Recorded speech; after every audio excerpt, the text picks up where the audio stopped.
dokumentasi musyawarah Dewan Pleno Nasional Ikatan Tunanetra Muslim Indonesia (ITMI) Yogyakarta 9 sampai 11 Desember 2016. Pra-acara diisi dengan pembagian Al-Quran Braille digital kepada peserta MTPN ITMI 2016 untuk perwakilan 15 provinsi yang tergabung di Yogyakarta, dan dilanjutkan dengan tausiah oleh Syekh Ali Jabir. Tausiah yang sama-sama kita tunggu, yang sama-sama kata daerah-daerah Syekh sudah ketemu dengan Syekh Ali. Dan untuk itu marilah kita sama-sama simak, kita sama-sama dengarkan tausiah, dan nanti setelah tausiah insya Allah akan juga kita laksanakan pembagian Al-Quran secara simbolik. Kita sudah tunjuk dari daerah di luar Pulau Jawa. Nah, untuk itu mari kita sama-sama dengarkan, sama-sama simak tausiah dari Syekh Ali Jabir. Tafadhol. Bismillahirrahmanirrahim. Assalamualaikum warahmatullahi wabarakatuh.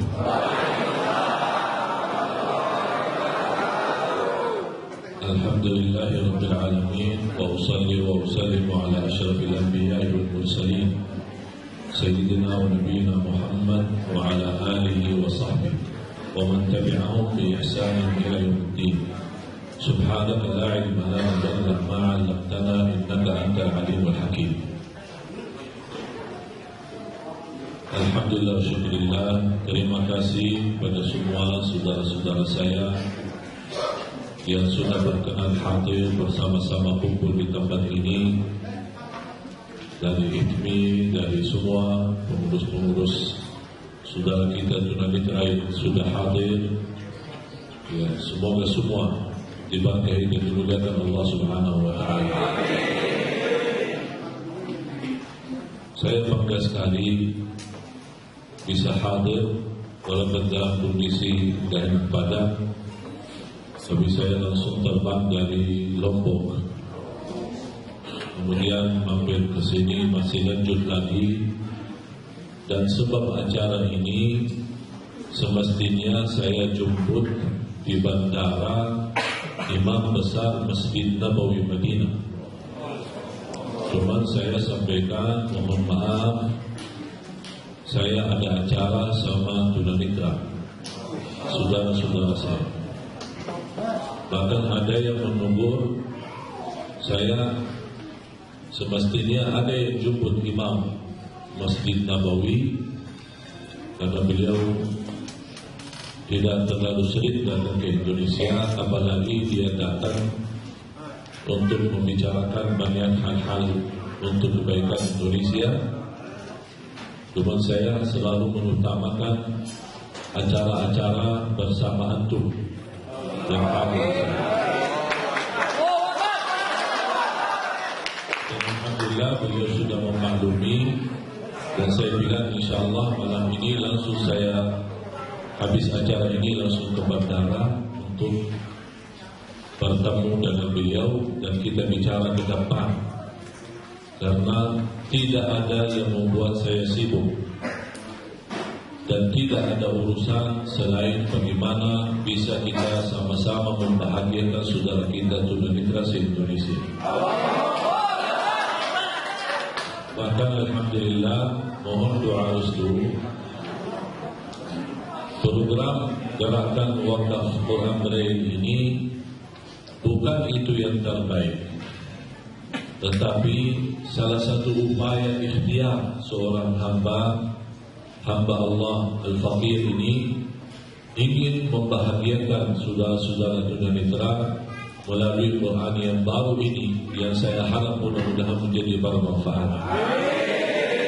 Tapi cita-cita saya bukan sampai di sini, bahkan masih banyak program yang kami ingin wujudkan untuk saudara kita tunanetra.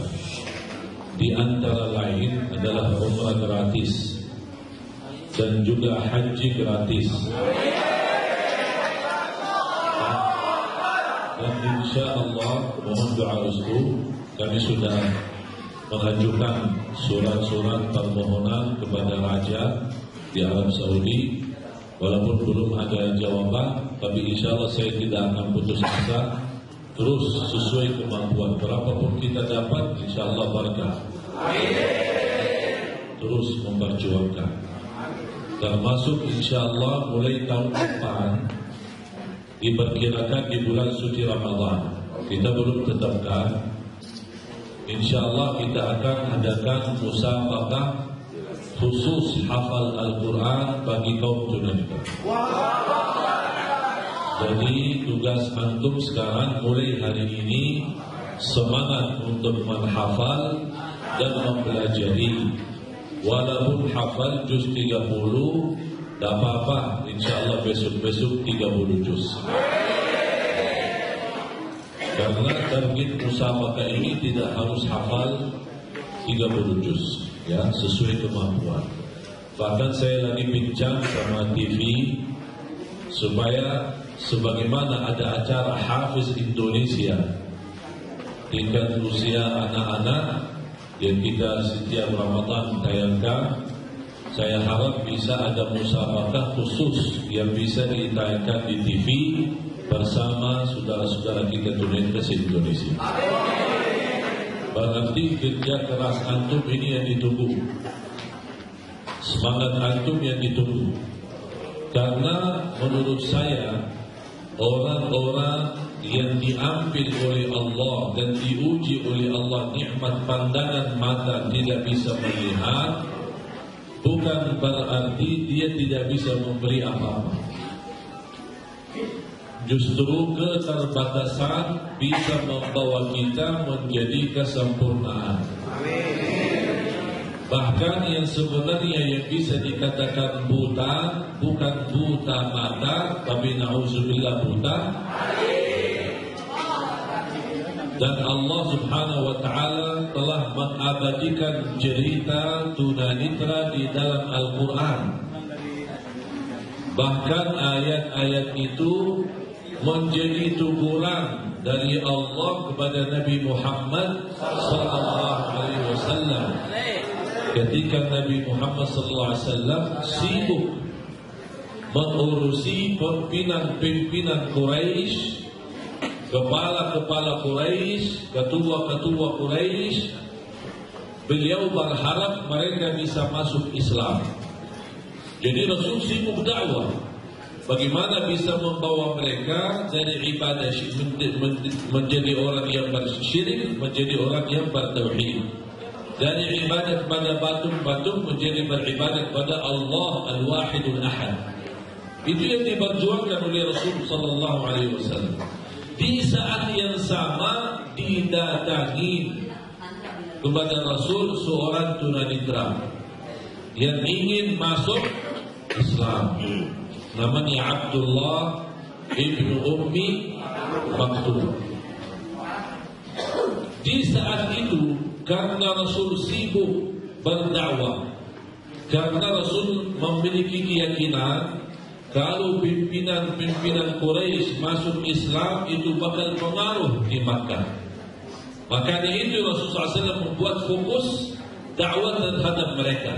Makanya ketika datang tunanetra, Rasulullah sallallahu alaihi wasallam tidak melayani. Rasul tidak memberi perhatian. Jemaah sekalian, itu Rasul yang kita bicarakan. Nabi Muhammad sallallahu alaihi wasallam sebaik-baik manusia yang teragung akhlaknya, yang termulia di sisi Allah, yang paling dicintai Allah. Dan sibuk, bukan sibuk urusan dunia, sibuk dakwah. Dan kalangan Quraisy memiliki kepimpinan luar biasa. Kalau mereka masuk Islam bisa sangat bermanfaat untuk umat Islam dan sangat pengaruh untuk kekuatan umat Islam di Makkah. Nabi Rasulullah SAW dengan kesibukan itu tidak melayani tunanetra. Tunanetra datang minta arahan, minta petunjuk dari Rasulullah SAW. Rasulullah SAW berbalik fokus kepada pimpinan Quraisy. Allah Subhanahu wa Ta'ala melihat begitu tulusnya, ikhlasnya orang tunanetra yang datang jauh-jauh mau petunjuk, mau hidayah, mau ridha Allah. Allah turunkan Al-Quran, Allah abadikan cerita tunanetra, Allah jadikan surah ini sampai hari kiamat kita baca. Abasa wa tawalla an ja'ahul a'ma wa ma yudrika la'allahu yazakka, dan seterusnya. Berarti Bapak Ibu jamaah sekalian, posisi seorang tunanetra bukan orang-orang yang biasa di sisi Allah. Kalau dia orang biasa, buat apa Allah turunkan surat Abasa? Tapi karena tunanetra yang Allah uji memiliki keterbatasan, tak bisa melihat, tapi di sisi lain dia mulia di sisi Allah. Bahkan berita gembira dari Rasul kita sallallahu alaihi wasallam di hadis yang sahih. Rasul sallallahu alaihi wasallam bersabda, Man ibtalahu Allah bihabibatayhi fasabar falahul jannah. Barang siapa yang diuji oleh Allah, diambil pandangan kesayangannya, kenikmatan yang dia cintai adalah nikmat pandangan mata, tapi dia sabar, tidak ada balasan baginya selainkan surga. Melalui hadis ini saya memiliki kepercayaan saudara-saudara tunanetra sudah dijamin surga Allah. Itu salah satu sebab membuat saya terus berjuang bersama tunanetra. Bukan saya ingin memberi kebaikan, tapi saya harap kalau antum nanti masuk surga bisa membawa saya masuk surga Allah. Tapi syarat menjamin masuk surga, syaratnya apa tadi? Syaratnya apa? Sabar menghadapi. Anda boleh berdoa, minta ya Allah kembalikan nikmat pandangan. Saya pengalaman bertemu seorang tunanetra dari Mesir, penghafal Al-Quran, usia 13 tahun. Ketika beliau ditanya, apakah kamu pernah berdoa kepada Allah memohon nikmat mata dan pandangan dikembalikan? Kata beliau apa? Saya tidak pernah berdoa seperti itu. Mengapa kamu tidak pernah berdoa? Terus kamu harap apa? Beliau berkata, mudah-mudahan dengan saya diuji oleh Allah nikmat pandangan bisa menjamin saya selamat dari siksa Allah di hari kiamat. Makanya itulah sebabnya dia tidak meminta kepada Allah kembali nikmat pandangan. Bahkan di beberapa waktu lalu kami mengundang seorang tunanetra tetangga saya di Madinah, namanya Jihad Al-Maliki. Namanya Jihad Al-Maliki. Usia beliau ketika saya undang ke Indonesia, usia beliau waktu itu 10 tahun. Itu 2 tahun lalu. Kenapa saya undang ke Indonesia usia 10 tahun? Karena beliau menghafal Al-Quran 30 juz. Bukan juz 30. Bahkan beliau bukan hanya hafal, tapi dia bisa menghafal semua angka di dalam Al-Quran. Kita hanya perlu sampaikan begini, Suratul Baqarah ayat 21 dia baca. Bukan hanya dia bisa baca dari sebutan angka, tapi dia bisa kasih tahu di mana posisi ayat itu, di halaman kanan atau kiri, di atas atau bawah, atau di tengah. Kalau ada asbabun nuzul, dia ceritakan asbabun nuzul. Dia hafal. Ini 2 tahun lalu usia 10 tahun. Sekarang usia beliau 12 tahun. Dan baru saja beliau kemarin dapat juara 1 bersama anak-anak dan tingkat dewasa. Dia termasuk paling muda di antara yang lain dalam program musabaqah penhafalan hadis di Masjid Nabawi. Padahal ada di dalam program itu ada yang dewasa yang juga cukup umur di atas 20, ada yang 30. Dia yang termuda 12 tahun dan dia dapat juara 1 ketika dites dan diuji lulus hafal 10.000 hadis. Bukan hanya dia hafal hadis dengan dia baca begitu saja, kita hanya perlu sebut nama sahabat, dia bisa terangkan semua hadis yang dibawa nama sahabat itu. Dan insyaAllah kami punya niat mengundang beliau lagi sebagai penghafal Al-Quran dan penghafal hadis, supaya bisa dia mendoakan kita semua di sini. Yang mudah-mudahan bisa menunjukkan contoh yang seperti ini penghafal Al-Quran. Bahkan lebih hebat lagi, saya menemukan orang Rohingya dari Myanmar. Rohingya itu usia 5 tahun. Dia tidak bisa bahasa Arab. Kalau yang tadi memang asli Arab, Madinah. Kalau yang ini Rohingya ini tidak bisa bahasa Arab. Usia 5 tahun. Buta dan cacat tangannya dan kakinya. Tapi subhanallah, hafal Al-Quran sama tafsir. Bahkan hafal semua khutbah Jumat yang ditayangkan dan disampaikan di Masjidil Haram dan Masjid Nabawi. Dia hafal. Walaupun dia tidak mengerti bahasa Arab. Dia bisa isi khutbah Jumat setengah jam, 1 jam, tapi dia tidak mengerti bahasa Arab. Luar biasa. Dia dari Rohingya, saudara kita Rohingya. Sekarang dibawa ke Madinah dan insya Allah saya usahakan mengundang beliau juga ke Indonesia supaya bisa membawa motivasi buat kita semua. Jamaah sekalian yang dimuliakan Allah Subhanahu wa taala. Boleh saya bicara jujur? Ketika saya memperjuangkan gerakan ini untuk saudara kita tunanetra, banyak teman-teman yang berkata percuma. Buat apa capek-capek? Tunanetra tidak bisa apa-apa katanya. Jadi Syekh bakal capek, pusing urus-urus sana sini, ujung-ujungnya tidak ada yang respon dan tidak ada yang memanfaatkan program ini. Sampai mohon maaf, pertama kesulitan yang saya hadapi ketika minta pertama kali data tunanetra.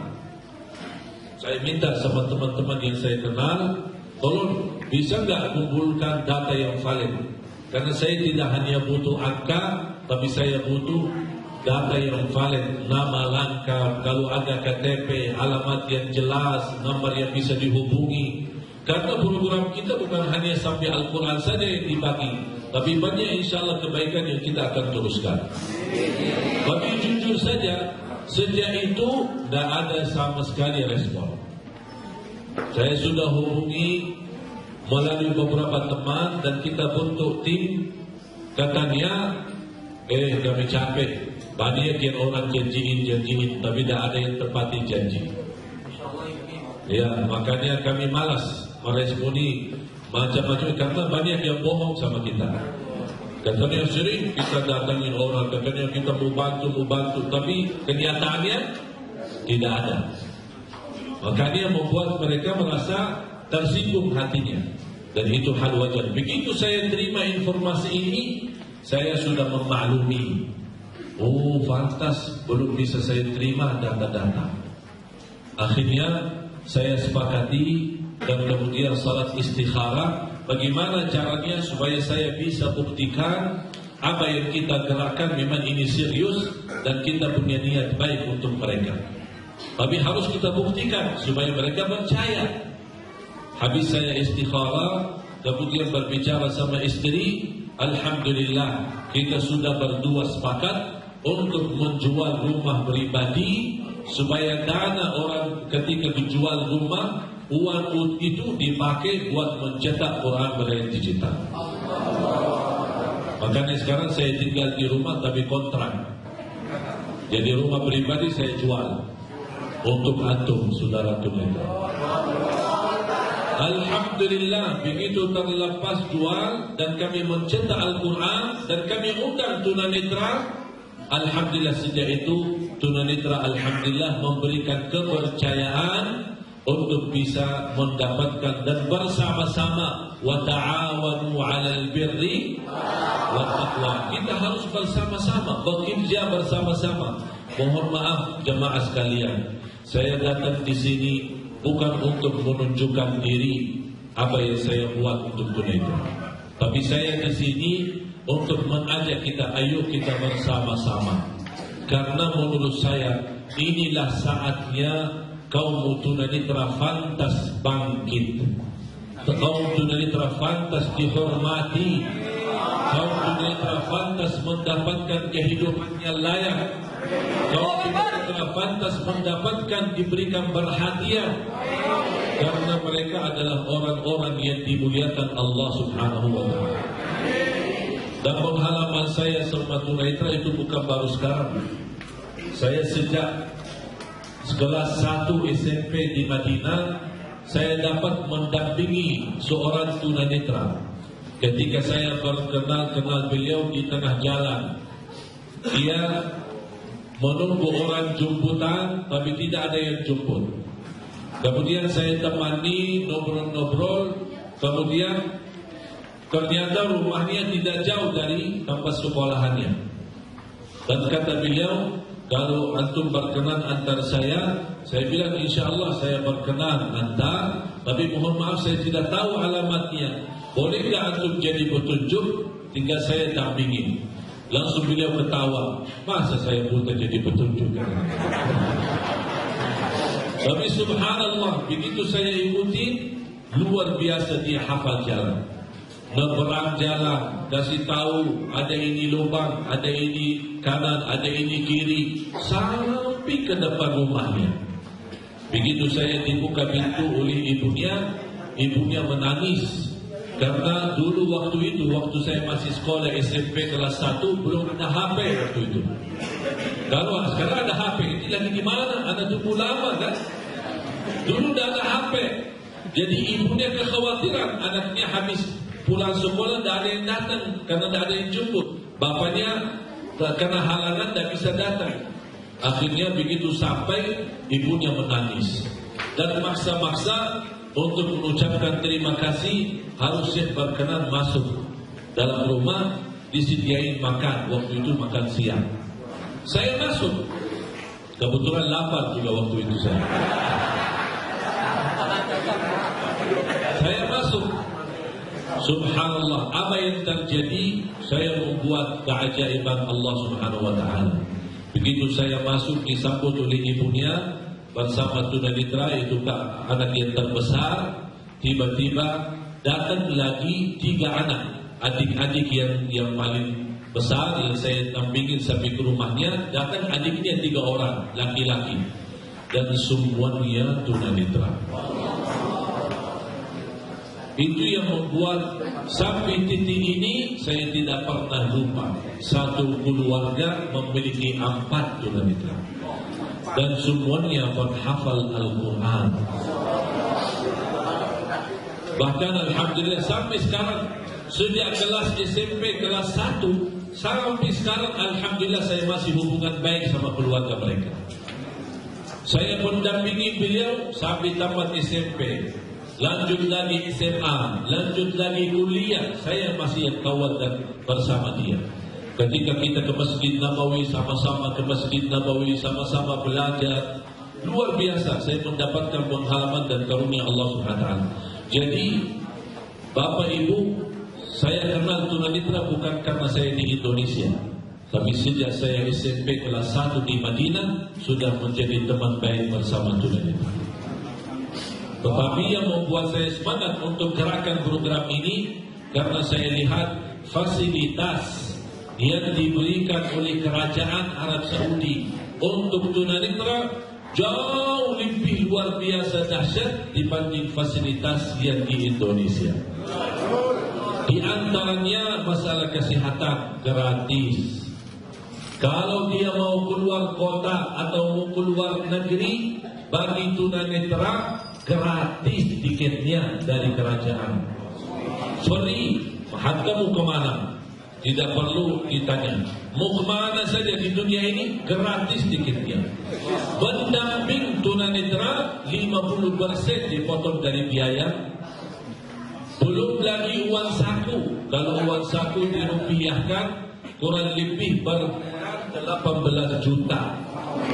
Uang sakunya, ini uang saku bukan uang gaji. Saku ini buat belanja, buat senang-senang, luar biasa. Sekarang berapa uang sakunya?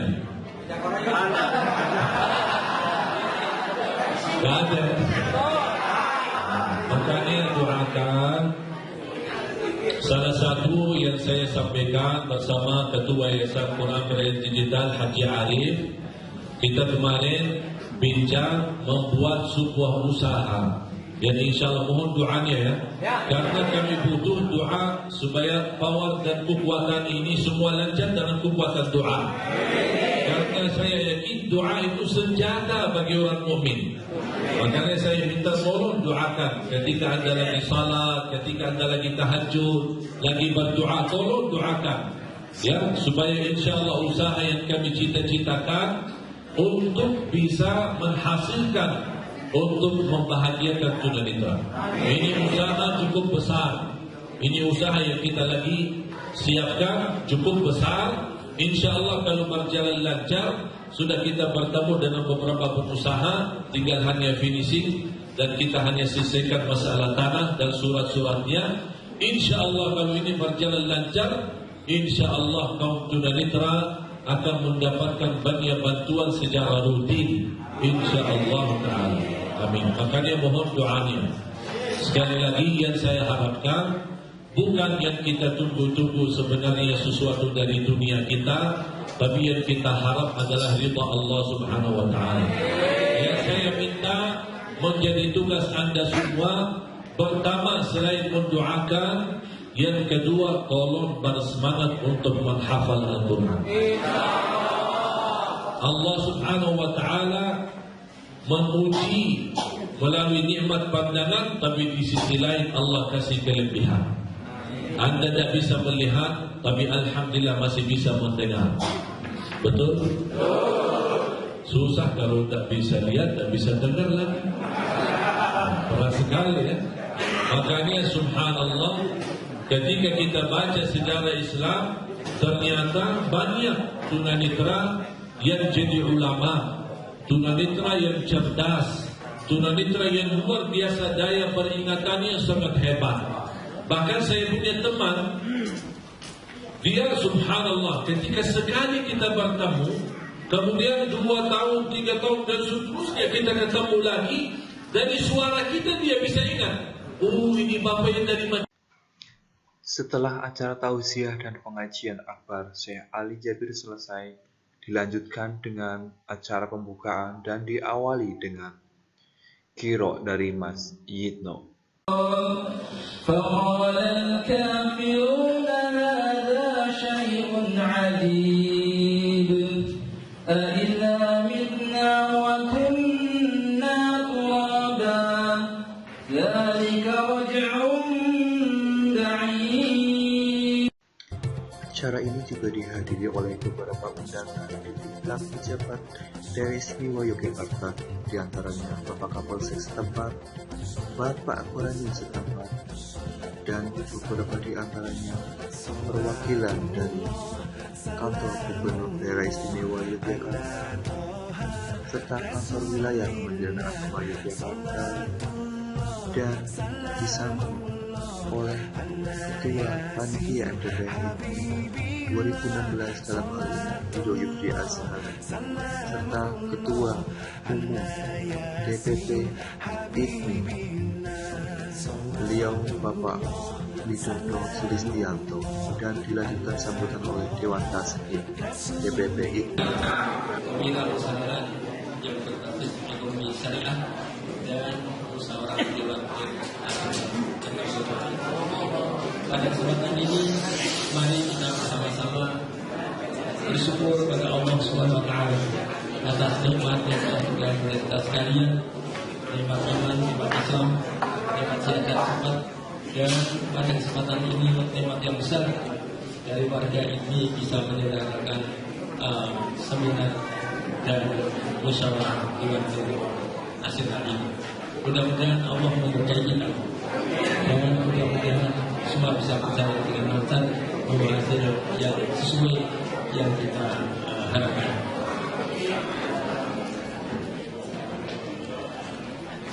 Para hadirin sekalian, pada kesempatan yang sempit ini, saya mengingatkan pada saudara-saudara sekalian termasuk diri saya, mari kita bersama-sama ya, meningkatkan takwa pada Allah Subhanahu wa Ta'ala. Karena itu merupakan yang pokok. Dan kita mengatakan bahwa orang yang takwa, orang yang termulia, inna akramakum indallahi atqakum. Oleh karena itu sebenarnya kita bersyukur karena ikatan dengan Muslim Indonesia yang sudah berusia 17 tahun ini yang telah menetapkan asas dasarnya adalah Al-Quran dan Al-Hadis. Itu pantas kita syukuri. Namun perlu kita tindak lanjuti.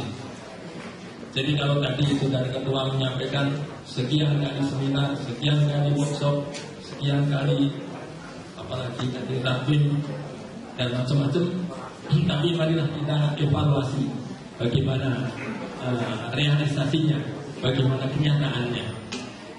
Memang adanya seminar, adanya workshop itu satu hal bisa untuk membangkitkan gairah kita dalam usaha dan perjuangan. Tapi jangan sampai kita seperti yang disinyalir oleh Al-Quran, kabura maqtan indallahi an taqulu ma la taf'alun. Kalau seminar diselenggarakan, workshop diselenggarakan, tapi tidak ada buahnya, ini mestinya bisa termasuk kategori ini. Mudah-mudahan ini bisa menindaklanjuti dan bisa terhindar dari ayat surat As-Saff ayat 3 ini, ayat 2. Nah, saudara-saudara sekalian, sebenarnya adanya kewirausahaan berbasis ekonomi syariah sangat bagus sekali dan menarik. Besok, sebagaimana ketua mengaturkan sebagai thalabul ilmi, mudah-mudahan kita betul mendapat ilmu, kita miliki, kita yakini, dan mudah-mudahan bisa direalisasikan, kita amalkan untuk kita masing-masing maupun ini pada umumnya. Selanjutnya, dengan adanya nanti malam disampaikan adanya workshop tentang pemerintahan. Ini dari majelis tasbih. Sebenarnya ada sesuatu yang dipandang di dalam ini untuk tingkat pusatnya. Sebenarnya kurang daripada komunikasi, kurang ukhuwahnya. Pada permulaan berinya dari Bapak Haji Anjuhana mencetuskan, menyatakan bahwa ini adalah dakwah, ukhuwah dan jam'iyah. Nah, itu mestinya yang kita lihat dari sana. Dakwah Rasulullah SAW dimulai dari akidah, dari tauhid. Tadi dari Bapak Kementerian Agama juga menyampaikan semua itu berasaskan tauhid, termasuk bermuamalah, berwirausaha pun itu tidak merupakan tauhid. Oleh itu bagaimana dakwah di kalangan ini itu mungkin perlu diseminarkan, perlu di-workshopkan, atau MDPN juga membahas itu perlu, atau rapat-rapat kerja. Tetapi dari majelis tasbih pada awal setelah Munas Jakarta 2 tahun lalu telah mengadakan pertemuan dan disepakati bahwa untuk dakwah tingkat pusat adalah harus sepengetahuan atau melibatkan daripada majelis tasbih. Diadakan daurah diadakan pengajian rencana kami pada pengajian lewat handphone atau kalau tidak ya silaturahim lewat handphone setiap bulannya, ataupun juga kita membuat bagaimana petunjuk untuk dakwah di lingkungan ini untuk tingkat daerah, tingkat wilayah dan sebagainya. Nah, ini mestinya bagaimana bisa terrealisasi itu perlu adanya komunikasi, perlu adanya hubungan. Termasuk adanya akan juga ini saya sangat kagum, sangat terharu karena begitulah usaha panitia zaman negara dengan sedemikian terwujud. Teman-teman dari berbagai daerah di Indonesia bisa hadir di sini. Namun dengan adanya musyawarah yang kami mengetahui kira-kira setengah bulan lalu saya diberikan draft ataupun konsep daripada apa yang akan diseminarkan, apa yang akan dibicarakan dengan MDPN, yaitu mengenai protokol. Kalau kita mengingat tenaga, pemikiran, biaya yang kita keluarkan demikian, kita hanya akan memusyawarahkan masalah rutinitas. Bagaimana membuat surat kertasan, di mana ukurannya, di mana jarak tapnya berapa, masang papan nama, di mana baiknya masangnya, atau asas-asas kepatutannya bagaimana, cara laporan, cara surat mandat dan sebagainya. Itu sebenarnya kalau kita teliti itu tugas daripada sekjen dalam anggaran dasar rumah tangga bisa tidak. Harus di MDPN kan. Oleh itu mari kita bersama-sama mengadakan mawas diri daripada IPMI ini, mengenai program-programnya. Kalau memang masih difungsikan, itu mestinya diajak pertimbangan. Tapi kami tahu mungkin sudah ada majelis pertimbangan pusat, itulah mungkin yang menjadi pertimbangan. Maka ini nanti kalau disahkan akan mengikat hukum organisasi. Kalau melanggar nanti sanksinya begini apa, bagaimana saya tidak tahu. Tapi bagaimana kalau kembalikan pada syariat Islam? Ya. Dakwah di dalam kita itu perlu kita perhatikan. Memang sudah menguras energi dari steering komite. Steering komite yang menyiapkan demikian. Dan steering apa itu? Pengarah dari steering komite betul kan? Ada organisasi yang menyelenggarakan. Jadi sampai lupa itulah KST dan OSE. Oleh karena itu, kalau memang merasa telah bisa berjalan, alhamdulillah. Warga ini sudah pintar-pintar semua, alhamdulillah. Namun mestinya kalau mereka ya dari pihak ini ST, mungkin dari pihak bidang satu, dengan orang ini sedemikian kentalnya tahu aturan yang di sana di dasar, ya dilaksanakan. Bagaimana komunikasi?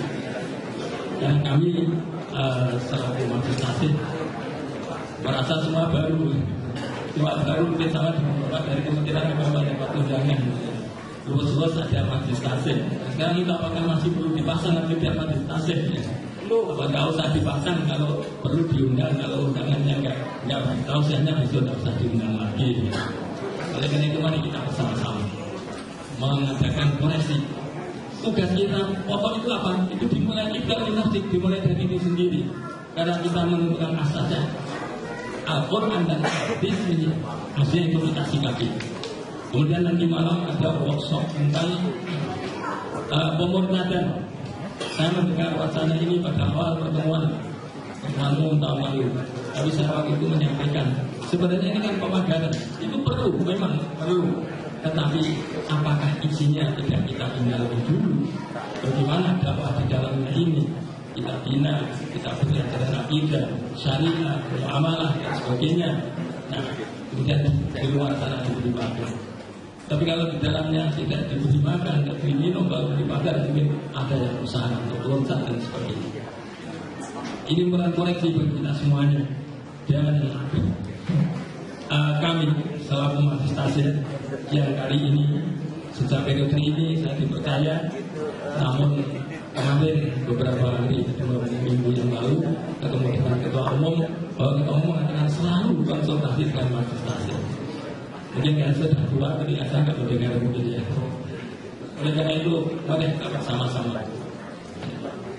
Sebelum permurtadan mestinya pembinaan ke dalam. Bagaimana tentang warga kita Ibrahim.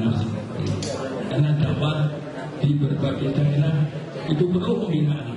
Sebenarnya untuk ambil hal yang strategis, misalnya masalah pemberdayaan ekonomi rumah, pemberdayaan kewirausahaan, bagaimana bisa, atau tentang Al-Quran, bagaimana tentang Al-Quran ini bisa disampaikan atau dibahas, ataupun juga menggali ekonomi.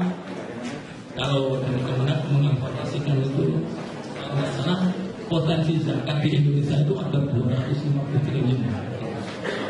Tetapi yang terlola oleh badan zakat baru sekitar 4 atau 5 triliun saja. Jadi baru 2%. Kalau kita mungkin bisa mengambil ring di sana, mungkin bisa memperoleh sesuatu, itu alangkah baiknya. Tapi isu-isu ini tidak pernah tersentuh. Kita hanya rutinitas membahas surat menurat sejak awal dari PO, WBO, ya jadi punya guru namanya Pak Mutoha, artinya Ibu Air Makudin. Dia mengatakan, didakir menutup kalau tidak punya materi yang mulang apa. Oleh itu kalau kita hanya membahas aturan-aturan yang lebih apa, ya kemarin bersama-sama kita evaluasi, dan itu semuanya dengan niat ikhlas kita belajar agama yang benar, karena bagaimanapun kita beragama, pertama kita harus ikhlas kepada Allah, yang kedua harus ittiba pada Rasulullah. Kalau nggak ittiba, ya nggak jadi. Kita sudah menurut Rasul tapi tidak niat ikhlas, ya tidak jadi, tidak diterima oleh Allah. Mungkin ini yang kami sampaikan, kurang bijaksana karena waktu sudah cukup sore. Yang mengajar saya menyampaikan antara jam 5 kurang 5 menit sampai jam 5:20 menit. Kami sampaikan lagi sekali lagi, mungkin kita bersama-sama mengadakan koreksi. Saya koreksi apakah ini salah satunya amanah harus kita jaga. Amanah harus kita jaga, harusnya ada iman atau akidah yang kuat. Akidah bisa sempurna, harus ada ilmu. Kalau tidak ada ilmu, insya Allah nanti amalnya akan benar. Dan sekali lagi kami tekankan seminar perlu kita evaluasi, termasuk workshop, termasuk yang berurutan ada, yang mana saya sebenarnya juga ikut terlibat, yaitu tentang Al-Quran Braille. Tahun 2007 ada lokakannya di Babakan Sari. Semua mengatakan Quran itu sesuai dengan Quran Timur Tengah, Quran dari Solo, Saudi dan Kanudini. Kemudian workshop BPPI juga memutuskan demikian. Sehingga yang terakhir seminar dan lokakannya ini yang diadakan di Wisma Atlet Jakarta itu juga membahas hasil yang mendukung workshop BPPI dan mengharapkan Quran Braille itu karena mudah dibaca dan sebagainya, dan kita sama dengan Al-Quran sudah ada, karena ijtihad sudah ada, kita tidak menggunakan yang baru lagi sebenarnya. Tetapi sekarang ada yang baru lagi, yang mana sebenarnya awal Al-Quran yang baru itu terbit itu dari beliau Bapak Asul Anwar menyampaikan itu mensikapi surat keputusan musyawarah kerja pertama tahun 74. Tetapi beliau mereduksi kata-kata kecuali dalam keadaan darurat. Dan disebutkan Al-Quran di Indonesia tidak boleh ditulis selain dengan Prasen Utsmaniyah kecuali dalam keadaan darurat. Darurat disebut-sebut adalah Quran Gajah dan Quran Braille. Itu disampaikan oleh Pak Kiai Subidono, Ketua MUI waktu itu. Tetapi Bapak Kiai Ahmad dari Wiyatabuna menyampaikan itu mensikapi keputusan fatwa ulama dalam Al-Quran pertama, berarti dia mereduksi atau menghilangkan kata-kata kecuali dalam keadaan darurat. Dan terus itu berkepanjangan hingga nulis secara Al-Quran perlu kita luruskan, sehingga Al-Quran itu benar di Indonesia menjadi Quran yang lurus, sejarahnya yang benar, dan insya Allah memberikan kemudahan pada warga tunanetra. Karena tunanetra Indonesia yang diwakili dari anggota ini seluruh Indonesia mengatakan demikian. Namun amanah itu tidak dilanjutkan sebagaimana semestinya. di tempat ini saya ingat saudara ketua waktu itu menyampaikan dia datang menyusun buku pedoman Al-Quran beliau bukan atas nama ini, tapi atas dia mengarang buku. Bukunya saya sedikit sampaikan pada direktur BPBD Ibu Dr. Anda Mas Surah MM, katanya saya diberi surat mau dikoreksi bersama ini, tapi sampai sekarang belum. Kemudian itulah antara lain perlu inisiatif, itu tidak perlu kami uraikan sebetulnya karena waktunya sudah sore. Tapi mari kita mencoba meluruskan sejarah. Sejarah itu penting kita luruskan, apalagi menyangkut tentang agama Islam. Nah, kita luruskan. Demikian yang kami sampaikan. Mudah-mudahan ada manfaatnya. Baik, ada yang benar itu dari Allah melalui lisan saya. Kalau ada kesalahan, saya mohon maaf, dan kalau perlu kami juga mohon untuk diingatkan supaya semua bisa benar. Demikian yang kami sampaikan. Sekali lagi mohon maaf. Subhanakallahumma wa bihamdik, asyhadu an la ilaha illa anta, astaghfiruka wa atubu ilaik. Assalamualaikum warahmatullahi wabarakatuh.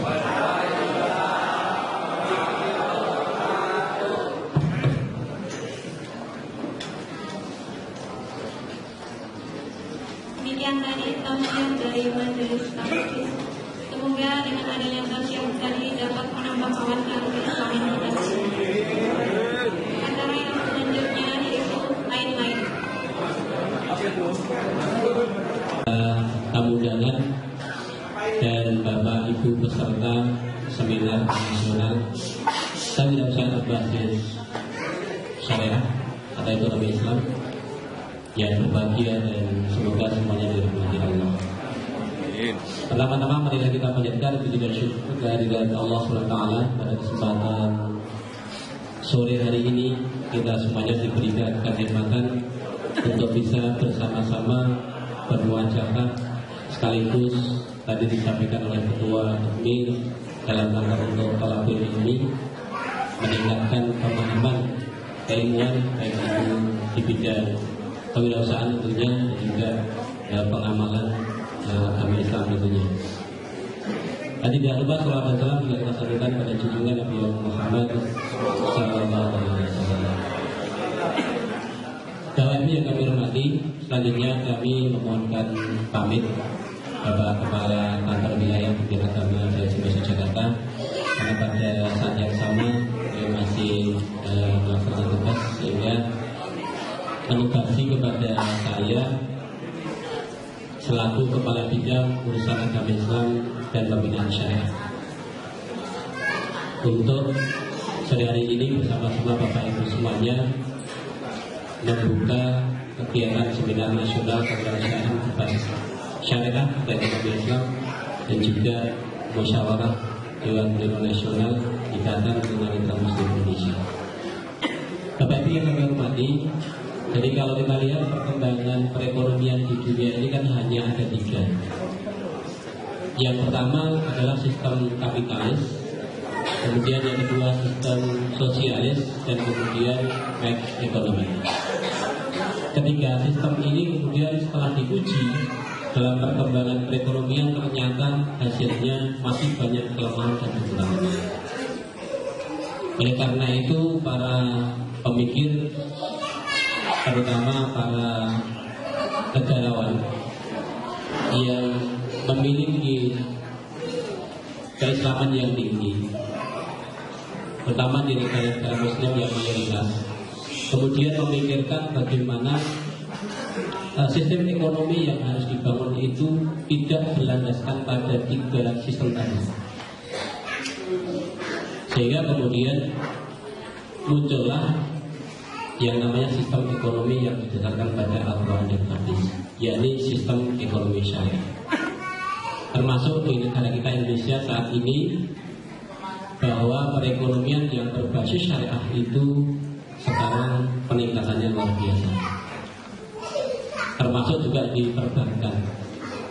Sebagai contoh, di Jakarta itu di beberapa kabupaten kota, katakan ada 4 kabupaten 1 kota, itu perkembangan BNP syariah itu kemudian menjamur di mana-mana dan semuanya bisa berkembang dengan baik. Kemudian perbankan juga kemudian mendirikan syariah, kemudian ada BNI Syariah, kemudian ada BRI Syariah, Mandiri Syariah dan seterusnya. Ini menggambarkan bahwa perekonomian yang berdasarkan Islam itu atau berdasarkan syariat Islam itu adalah tetap akan berjaya di dunia ini. Ya, karena itu atas nama Kantor Wilayah Kementerian Agama Daerah Jakarta dan atas nama Kementerian Agama Republik Indonesia memberikan apresiasi yang sangat tinggi pada panitia yang pada saat ini melaksanakan seminar nasional kewirausahaan berbasis syariah dan ekonomi Islam sekaligus musyawarah Dewan Pers Nasional Ikatan Tunanetra Muslim Indonesia. Dan saya yang sempat tadi juga kaget gitu, karena akan ada workshop menangkal pemurtadan terhadap tunanetra. Dan itu memang sekarang ini menjadi problem nasional, dan itu menjadi harapan kami di Dirjen Bimas Islam. Jadi sekarang ini memang perkembangan agama itu meskipun sudah dibikin dengan kerukunan umat beragama, tapi memang masih ada terjadi oknum-oknum yang kemudian tidak bertanggung jawab, tidak mengikuti aturan sebagaimana yang ada di pemerintahan ini. Karena itu sekali lagi workshop ini saya kira untuk kemudian memberikan pemahaman kepada kita semuanya, terutama karena Bapak dan Ibu hadir dari seluruh provinsi. Tadi disampaikan ada 21 provinsi yang hadir di Yogyakarta ini. Yang sudah berdiri, yang hadir dari 15 provinsi yang hadir pada kesempatan ini.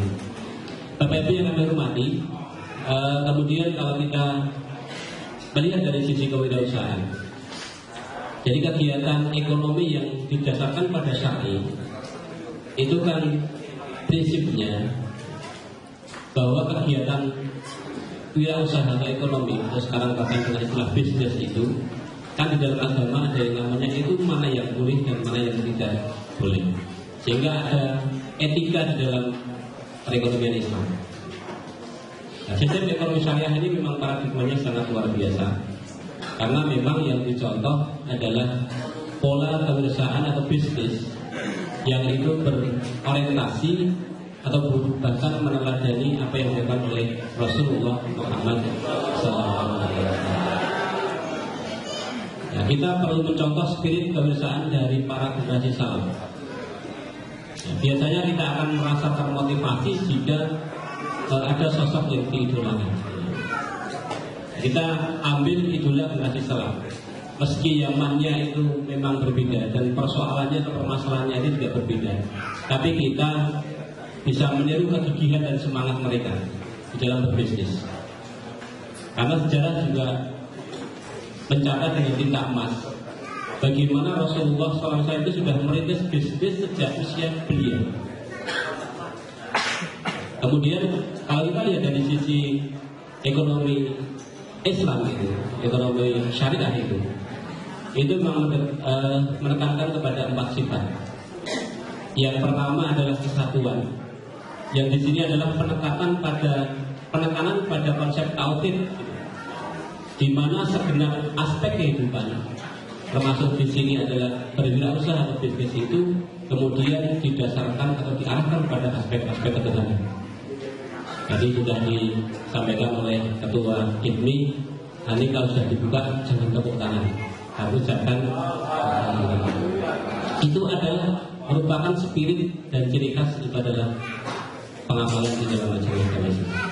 Jadi bukan kemudian ditepui, luar biasa. Jadi ada kami yang kegiatan di kantor wilayah sering masih ditepui, Pak. Jadi ini luar biasa. Artinya penekanan terhadap ketauhidan ternyata luar biasa. Yang kedua adalah keseimbangan.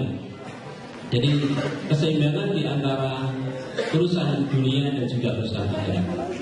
Jadi kalau kita lihat dari bagaimana pada saat pemerintahan Islam pada waktu itu dimulai Rasulullah, itu kan bisnis di daerah Jazirah Arab itu sangat luar biasa.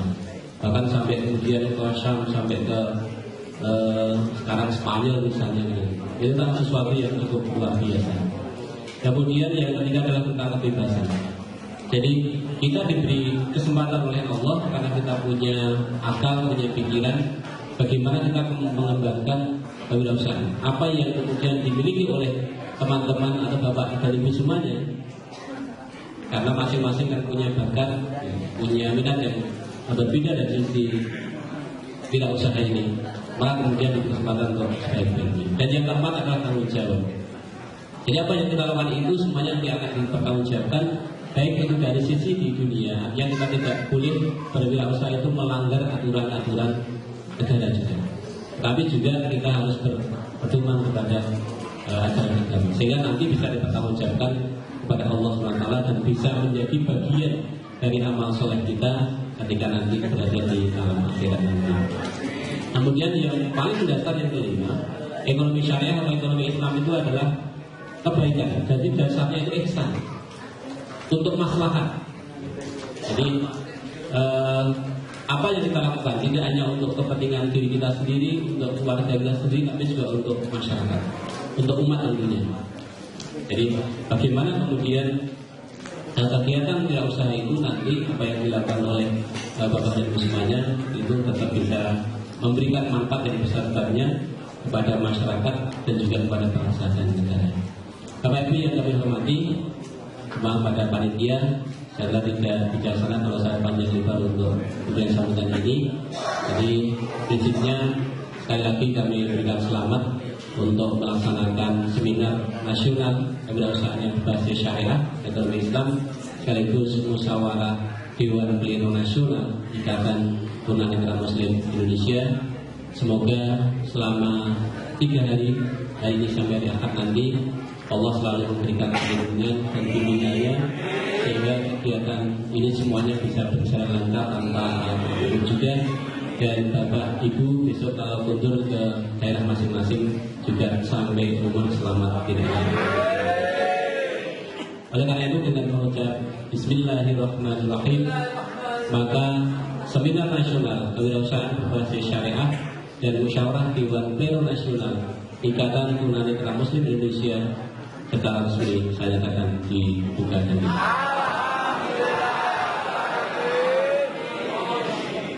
demikian. Ada kurang dan lebihnya mohon maaf saat ini. Assalamualaikum warahmatullahi wabarakatuh.